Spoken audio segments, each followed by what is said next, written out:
All right. Hi, everybody.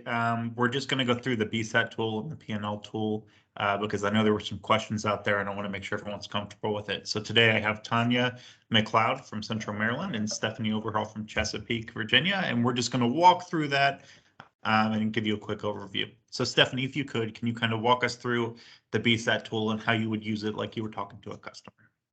All right, basically, this BSAT is for a young man who does computer animation, and I changed the numbers so that it makes sense for this video.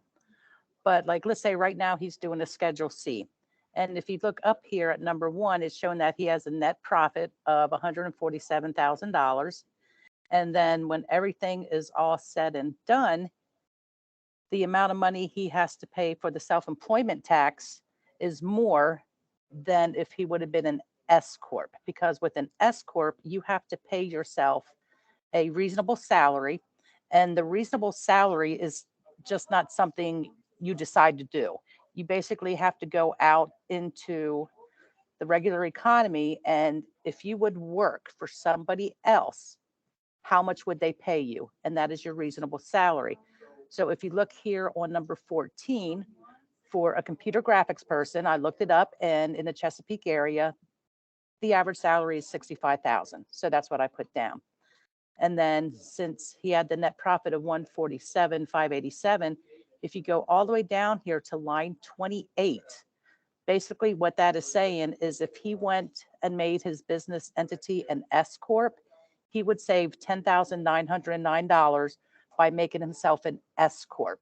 Because when you make yourself an S corp, after you pay your reasonable salary, any other money that you take out is considered a dividend, and you don't have to pay self-employment tax on it. So this is a tool you would use to make sure that it makes sense for them to go to an S corp, because again, if line number 28 is not at least $700, it would not make sense for them to go to an S corp, because once you go to an S corp, you have a business return that you need to do, which kicks off a K1, and the K1 goes onto the individual account. And the average amount of money that it costs to do an 1120 is normally anywhere from $650 to $750. So you just need to make sure that it's in the client's best interest. Perfect. So you really just you go on that business structure analysis tool on the left there. You enter the information there, and after you put in that reasonable salary, if you have anything over $700 on that line 28, it makes sense to make the recommendation for them to go ahead and go forward with converting then. Correct. And the reasonable salary, you put that in on the Schedule C.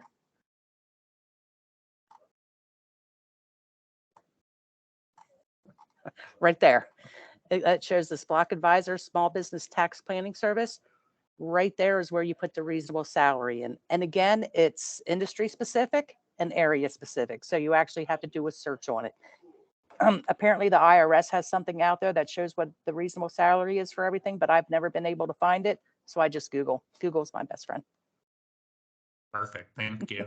And then can you show us what you look at when you look at the P&L tool as well?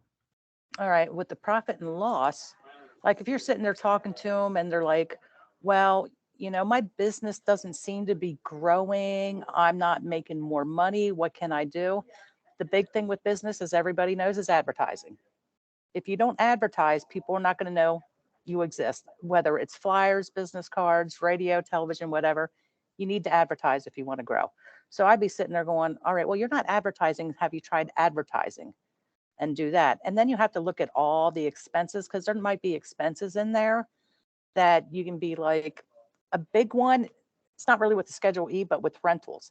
Like when I'm doing somebody's rental and I see their insurance, and if it's something I know I pay, I'll be like, you're paying too much for insurance. You're paying for the renter's stuff. So you just really need to look at it and see where they can save, some money. But like I said, advertising is the big one. If they have like employees. So you just got to look at the numbers and see if there's any place you can help them. Awesome. Well, But thank you so much. Yeah, between the two of them, the BSAT, I think, is a lot more information than the profit and loss. Agreed. Awesome. Well, thank you so much for sharing that. And I think a lot of people find that useful. So thank you for your time, Stephanie and Tanya. I'll send this out to everybody. All right, you're welcome.